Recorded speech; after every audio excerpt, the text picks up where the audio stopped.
Hello everyone. Today, this video directs the question of how civil engineering is addressed as a major.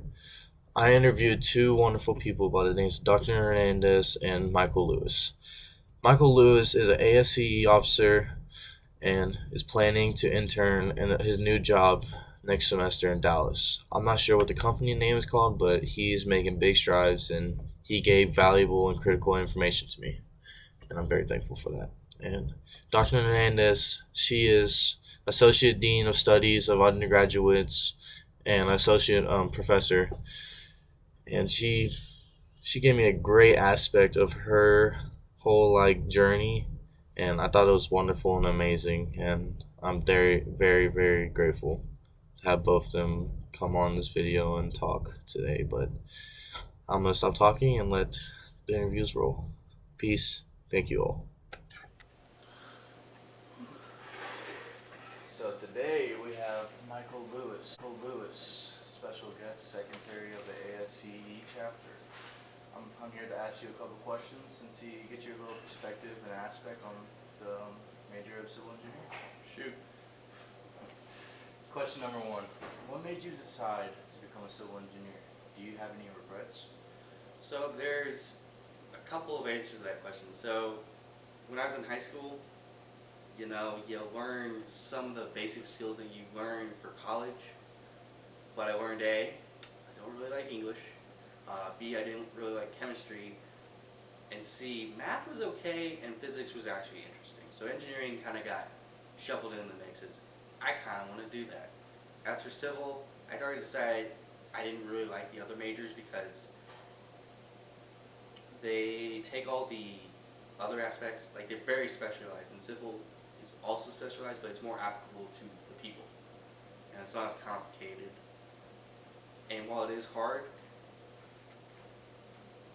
it's enjoyable. It also, another reason is, it made me really happy to feel, or happy or content knowing that if I made a project or participated in a project, the final product would be something people could use. Like, if it's a roadway, we would get to and from home A-okay. That made me feel pretty happy. And the last reason for civil, probably because it just kind of stuck with me as something pretty cool. I job shadowed with a civil firm when I was a junior in high school, and it just was such interesting work to see what they were doing. Oh, that's a real thing? Holy cow. So my plan, when I get my junior, I was going to plan to do a firm too.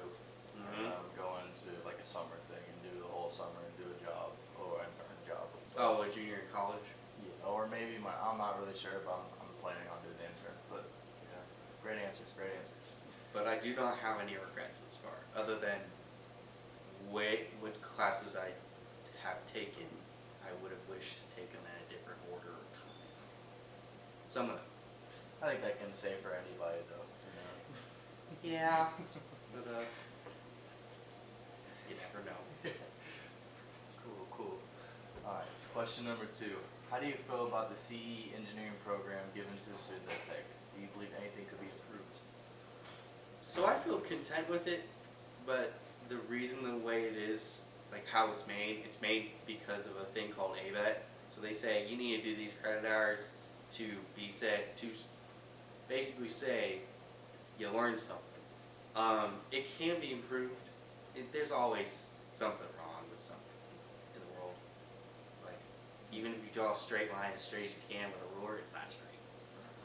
But, I wish that they added some classes like a GIS class, which is digital map making that you can alter for different types of data. More survey. Surveying was a cool class. I wish they would have done an Excel class my freshman year instead of Intro to Engineering, which you didn't learn much that's used today. I was about to say, the intro engineering class, it really, It's still around? it's, yeah, I was about to say, or it's the engineering seminar? Is that the No. same thing? ENGR 1300, if I remember right. Okay, I thought that was the same thing. I thought they were the same thing. Pretty But no. bad. You have some interesting answers. answers. Let's say, I didn't even think about this classes. Go. Okay, question number 3. What are your biggest challenges that CE engineers face on the path of college at Tech? Honestly, it's like any other college student, just doing your work and doing it well, not stressing out. Like, there are a lot of classes that you stress out about. It's, like in my sophomore year, I took statics and Cal 3, and those were stressful classes. Like, I second guessed whether or not I would want to do them again. Like, do I really want to stay in civil engineering because those classes are kicking me to the ground? But you know, it's doing your work on time, doing it to where you can understand, applying that knowledge in exams and getting good grades, and then the biggest one is actually learning the content. It's like, no, that's probably the most important. That's what I try to aspire to be, and just try to learn everything I can and bring it into the real world and just bring it into a good manner. Oh yeah. For the safety of others, and definitely. And let's say, what classes did you say that give you hardships? You said. There's a lot of them. For me personally, chemistry is one of them. Fun fact, theaters. Chemistry is not civil engineering's best friend, and we have to take 2 semesters worth of chemistry. Then that would probably also be differential equations, statics, solids, fluids. What about linear algebra? You don't have to take that. Unless you, so when you come into college, you have to take that assessment to say, I placed out these math classes. When I took it, I placed high enough to be in Cal 1. The linear algebra technically isn't even on the degree plan. But also principles of structural design, where you learn how to make a building based off of the American Society of Civil Engineering codes. That one's not fun. That sounds kind of complex. It is, and it's not. It actually, no, I lied. It is very complicated. Give me a challenge to wait. Yeah, you'll be fine. All right. Question number 4. What does Tech have to offer compared to other colleges? Do Tech students have an advantage coming out of college? So, it took me a while to learn this and actually admit this, but all colleges do the exact same, almost the exact same courses. Like A&M will have a different name for something that Tech does have, but Tech doesn't offer the wide variety of the same disciplines and programs. But everyone takes surveying, everyone takes this math class, everyone takes this study of construction materials class. The one thing that Tech does offer, at a very bare minimum, it offers some degree of real world application. You'll take a class called construction materials where you study the material properties. So certain types of steel will bend a certain way because they have this much iron and this much carbon. So you take a steel specimen, you yank it apart, and you see how much force does it take to yank it apart. Another thing that Tech offers that I find very beneficial is the fact that it's kind of a family away from home. Like, I can talk to any of the professors in a very casual, professional way, like, hey, doctor, what's it? I'm not doing so well. Can you, like, how do I do better? And they'll give me some good guidance. Or my favorite person to talk to is Mrs. Gurley, who teaches some of the advanced classes, mechanics and solids, structural analysis, etc. I'll just go in and I'll just talk to her. Like, yesterday I talked to her about a job offer I got, and she's like, oh wow, that's really great. We talk about her classes and how those are going. So the teachers are kind of just like friends in that aspect. They can be very friendly with this, and there's not very many I would say you can't go to and shoot the breeze with, or just celebrate something and have a good laugh. You still gotta be professional in a way, but you can still. You can be professional, but you can still be casual. It's a very good balance.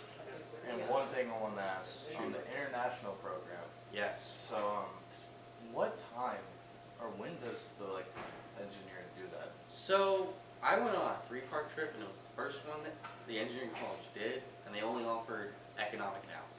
So you should choose a country you like make a list, make Australia's its own continent, so you're done there. South America, they like to hustle that one. Europe, choose a couple from there. Asia, maybe not Asia these days, but pick a few from there if COVID weren't a thing. And choose maybe 3 or 4 from Europe, 2 to 3 from Asia, 3 to 4 from South America and then Australia. You can't go to Canada. But choose somewhere that you want to go, look at your schedule, or go to the DegreeWorks and see what you still have to take, and see if one of those programs offers that class, and take 1 or 2 of that so that you can fulfill the credit, you can learn something new, and you can go enjoy a new country. Sounds interesting. Like I was really intrigued by that, and like how that was different, and no other college does that. That is true. That was an implementation by Dean Sacco. Kind of a pain, but it's a cool thing to do, and it's a really good thing to have on the resume. So, No, I think that would look good. like it was a great thing to talk about for a long time afterwards. And I went my junior year, and yeah, I definitely enjoyed it a lot, and that helped me get a lot of discussion points for an internship. Is it during the summer? Yeah, internships or the study abroad? Both. Yes. Swing. Yeah. No, I couldn't swing co-ops. They don't really do co-ops. They don't like to highlight them as much here. Last question. Question number 5. Does Tech provide all the resources for a student to become successful? I feel like yes and no. So when you're a freshman, you're going to take all those freshman classes: English, linear algebra, Cal 1 maybe, and those have great resources. Like there's that area in the English building where you can get papers checked, and that's a continuing thing through your career that you can have. But like for me at least, I got to the point after English where I didn't really use it because I didn't really care. It's just all lab reports, and I could write them fairly well. But tutors for math are great. Chemistry private tutors in general are pretty good. But once you get a little higher up, it gets a little harder to get those tutoring resources at Tech. So Most definitely. I mean, in some classes like statics and solids, Dr. Hansen in mechanical engineering makes really good YouTube videos to cover certain subject matters. And at my internship, some of the interns asked me, "Do you know Dr. Jeff Hansen?" I said, "Yes." Why? And they're like, "He makes some of the best videos." Hello everyone, I'm very sorry to tell y'all that the camera cut during this last question I asked during Michael Lewis's interview, but he pretty much just went off on how the teachers are great resources and how they're there and they're accessible with you and they're able to help you, and you just have to make great bonds with certain teachers and take guidance from each other and stuff. But he did a great job to answer my questions, and I'm very grateful for Michael Lewis. And this next interview is very great too, and I would say it's very splendid in many ways because Dr. Hernandez explains her journey and her path and how it's different from anyone else's I've ever heard, and it's just delightful to hear, and I hope you all like it too. Thank you all. Have a great day.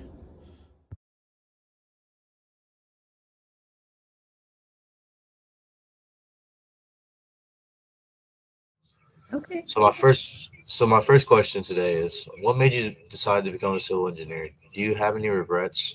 My father, working with Exxon, actually started working on a project with a civil engineer who had graduated from, at that time it was called A&I.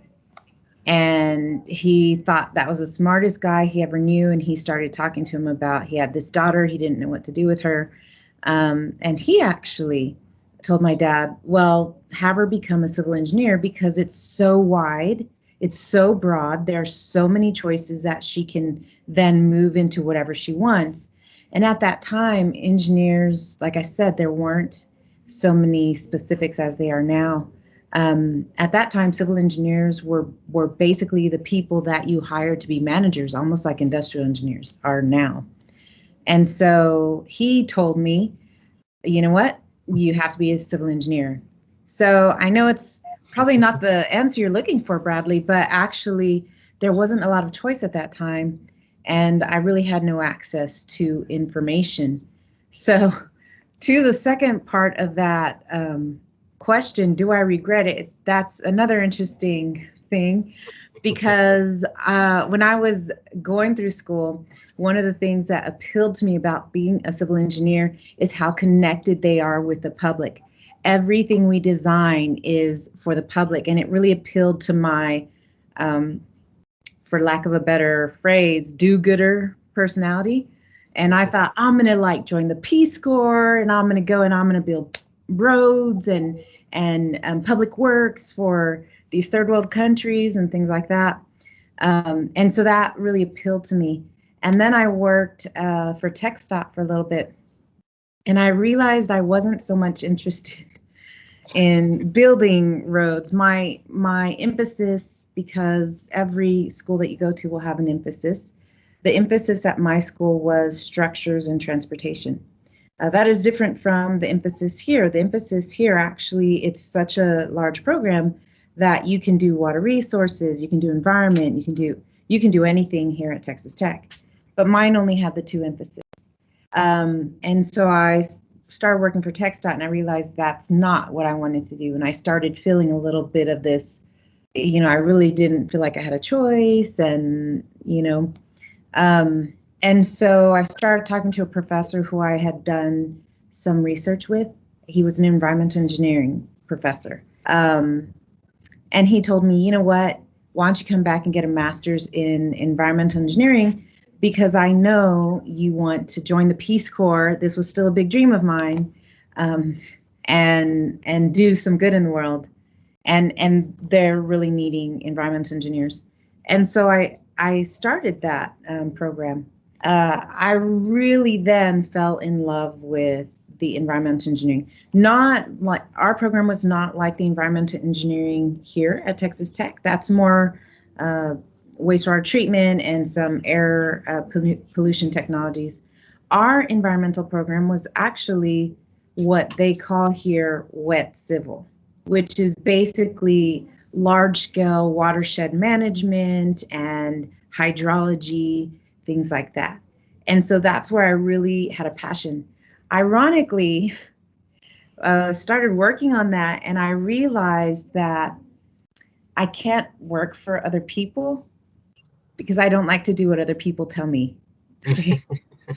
And so I talked to, again, that same professor, and he said, what you need in that is a PhD, because nobody tells them what to do. Join academia, and you'll be your own boss. That's a little, I'm not my own boss. I work for other people, but I do get a choice in what I research and things like that. So it is a little bit more freeing. So that's kind of how I got into my career that I currently do not regret. But yes, along the way there were, maybe I didn't make the right choice, or the choice that was made for me was not correct.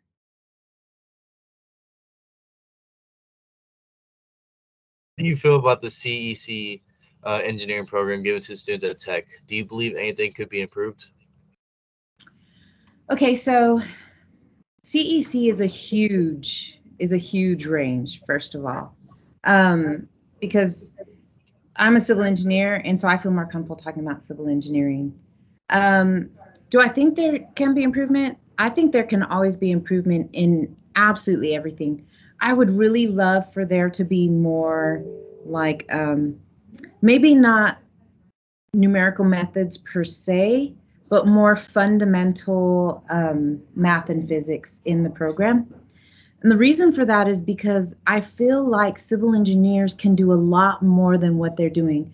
Like right now, I feel like and this is across the board, this may not be just to Tech, but I feel that when you graduate from school now, it's like I said, you're kind of pigeonholed into, you're going to be doing transportation, or you're going to do hydrology. And I feel like if we brought back more of the fundamental sciences, that it would open and make a more broad-minded engineer, which I think we're losing. But when I say that, Bradley, I have to say I don't think it's just civil engineering, nor construction engineering, nor environmental engineering. So I don't think it's just in our department. I think it's across the board. As we try to minimize the number of hours, I think the hours in civil engineering are anywhere between 100 and I think your lowest is like 129 up to 132 or something. Plus the 5-year environmental will have even more. Well, I graduated from a bachelor's degree that was 145 hours. And so those extra hours allowed me to have a broader base. And so I feel like, and that wasn't done, by the way, that wasn't done by Texas Tech. That was a state mandate. And so that's why I say, is there improvement? There's always improvement. There's always room for improvement, which is why we do ABET. But do I think that it's impacting the students negatively is a different issue, and I do not. Our students are sought after. They're taught how to learn on the job. And so even if you don't have the exact background for that job, you sell yourself and you can learn on the job. So it's a weird, long answer. In general, every program can improve. I do believe that. What I would do is add more hours back in and make it more fundamental, but I know that's not going to happen. And so will you get the job you want when you graduate?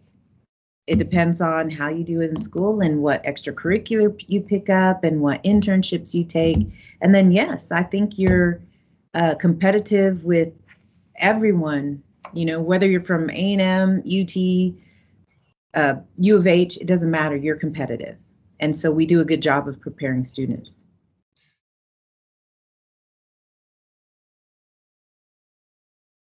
What are your biggest challenges as a CEC engineer or engineers face on the path to college at Tech? Okay, so at Tech, I think in the civil group, we have a really great department, first of all. Our professors are winning teaching awards. They're part of the teaching academy. The issue is not necessarily that. I think that most of our students kind of find their study group. That's also a good thing. So I think we have a good group of students, and so that's not the issue. That's not an issue either. I think most of the issues that students might come across in civil engineering are specific to the fact that it is so broad. I find that students who do really well in solids and love structures would struggle when I would teach hydrology because it's just so different. And so if you think that's difficult, then you go into geotech, and that's also a completely different mindset.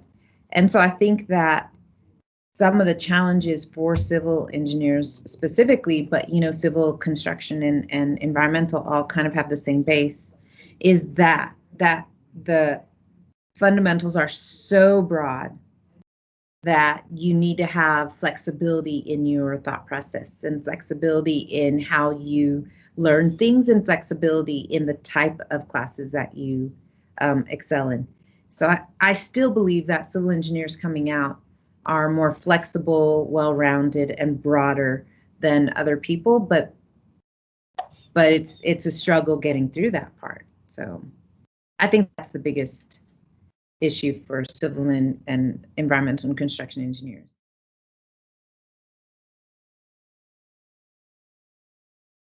What does Tech have to offer compared to other colleges? Do Tech students have advantage coming out of college? Okay, so specific to the College of Engineering, okay, I can't speak about Tech in particular, but the College of Engineering actually has a really great career services group. And they bring so many employers to our job fairs, and then they also prepare our students. We have repeatedly been told by people in HR at different companies that they really like hiring our students. They say that they're more prepared, like more immediately prepared to start working, so they don't need to be trained as much. The common first year, we haven't seen the impact of that, but based on research, we feel like it'll help the students create more of a community. And that's what we're looking at, because you're meeting people from different departments, things like that.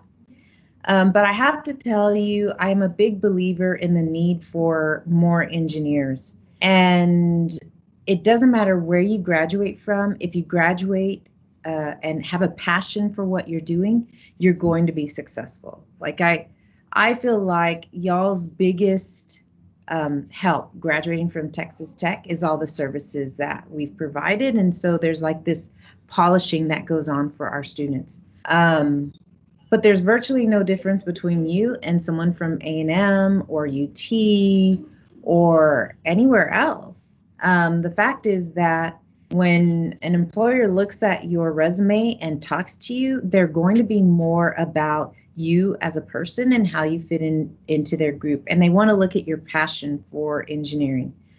Because, you know, I know a lot of times the A&M people will say like, oh, we're only going to hire Aggies. That's actually not the truth. Because they're missing out on opportunities to hire good people.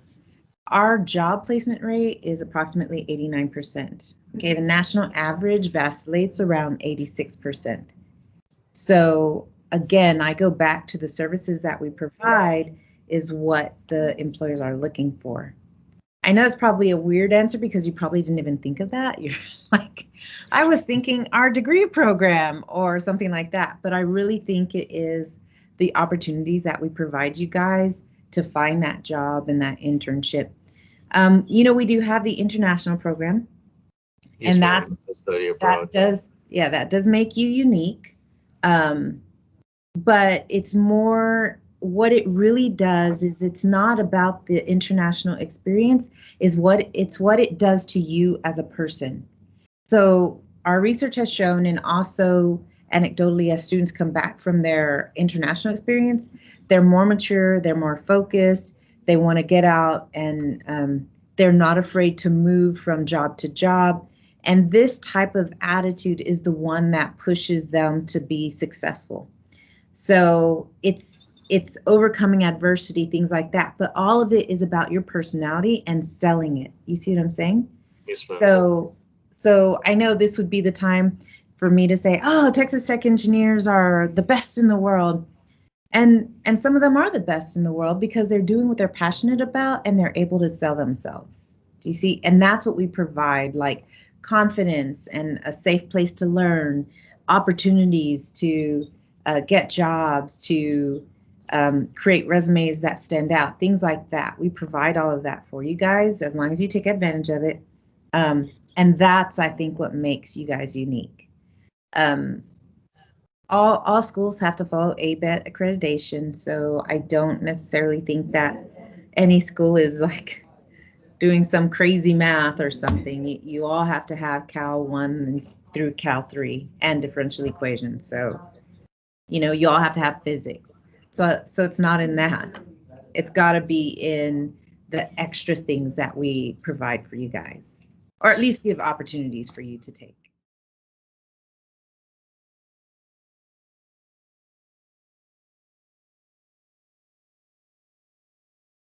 Question number 5: does Tech provide all the resources for a student to become successful? Oh, goodness, yes. we kind of talked about that. Let's say, I guess you pretty much summed it up in the question for us. So yeah. Well, I mean, that's what makes us unique, that we do provide. And, you know, one thing is our dean has also said that he doesn't want to have more than 6,000 undergraduates in our college. So he's not like one of these expansion type deans that wants like 40,000 or I don't know, you know, some of them 25,000, whatever they want. He's like, nope, I want 6,000 because I want to try to keep the class sizes as small as possible. I want the students to actually know who their faculty members are. And then it makes it easier for us also to provide services to you. So if you can imagine 25,000 people wanting to go to the job fair. And I don't know if you've ever been, but it's in the Civic Center here. And there's just no way. I don't know how we would do a job fair with 25,000 students. So, we bring a good amount. I think that's also contributes to our success in our placement rate. But, at 6,000, that's a manageable number that we can provide tutoring and opportunities for the job fair, including resume critiques and mock interviews. We can do that because there's a manageable number of students. So yes, I think we provide it. Do I think students take advantage of it? No. We have some really cool and fun activities, and we'll get all hyped up about it. Oh, we're going to do this, and we're going to go here, and students are going to come, and we're going to talk, and then we'll have like 12 out of 4,700 students. 12 students will show up. And we're just like, what? How do we get them to come? One student told us have food, and then I gave a talk. And so I was like, oh, I'm going to give this talk. It's going to be so cool. I had like I had interaction. It was really great. One student showed up, and we had like something like 12 box lunches from McAllister's. And I was like, well, that doesn't make me feel good. Like, I can't even draw students in with food. That one that showed up was actually the brother of one of our student workers, and our student worker made him come. So, but we try to do things, and we hope that students will show up. And if that one student needed something, then we did a good job, So it's sometimes a bust, not always a boom, but we try. We continue doing it, whether or not people show up. Faculty members spoke up and said, no, I think students think of us like Google. Like, we're always open, always available, and, whatever else. And then another faculty was like, see, that might be the problem. They have so much access to us, like, because we will answer, that they're like, yeah, I don't have to talk to them now. I can talk to them later. But if we started like saying, well, we're going to close our door, you only get this 5 minutes, then they'd all be outside our door waiting, like if there's something rare or unique, then you want it. But if it's there all the time, then you're like, well, I can go at any time, like Walmart, right? Versus something that's more not open all the time.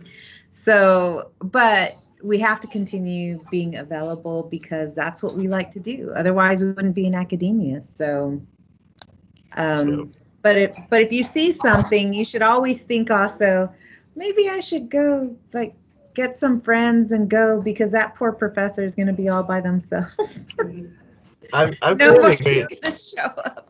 I've been trying to create friendships with my professors, or just actually talk to them, because majority of the students here are just the first years. They just never talk, and they just kind of, the class is all quiet. So I'm always just trying to make civil conversation with my teachers. And Dr. Nutter, I've created good ties with her, and she's a good teacher, and I'm glad I created a bond with her, because she's been helping me with she's helping my schedule, because my academic advisor told me to take physics and chemistry in the same semester, and Dr. Nutter was just like, no. She told me that I will pass physics if I get done with Cal 2. You have a higher chance. She said the possibility of passing is way higher. You get A's and B's in Cal 2. But, cool. Well, and she did all that research, and she has also mentioned that taking chemistry and physics at the same time has also increased, like the D, F's, and W's, has an increased rate of that. So, she's really good. She's a really good resource and really good gives really good advice. So I would definitely listen to her. And, as far as which one you need to take first, I would definitely choose physics, because if possible, like, because you have Cal 2 or Cal 1? I'm in Cal 1. I'm about to be done in the next 2 weeks. So you have to take Cal 2. So the thing with physics is it's a prereq or a co-req, but I think it's a prereq for statics, and for civil engineers, construction engineers, and environmental, you need to get statics before you can take any other classes. So that's like a consideration for a lot of students. And I tell students also, don't try to use the summer to take a course that's difficult for the first time. You know, so like I wouldn't like take the advice of Dr. Nutter, but then I would not try to catch up with physics in the summer unless you could find sometimes they do physics instead of over one summer session, over the entire summer session, you know, over the entire summer, then that would be enough. But physics is way too dense to try to put it into 6 weeks. There's no way. My plan for the summer, I was gonna go back to. I live in East Texas, and I live in Bullard, but I'm just gonna dense it down to Tyler, Texas, and I was gonna do community college there and do Cal 3 and do my like history and government classes, all the basics done. But yeah, get them out of the way. Good plan. That's good. And that's what the student org officer told me. He said, just keep going, just constantly keep doing classes just to keep your mind fresh and stuff, and then just do community college just once or twice, you know, but no. Well, everybody's giving you good advice. So Yes, that's ma'am. great. No, like I'm very thankful.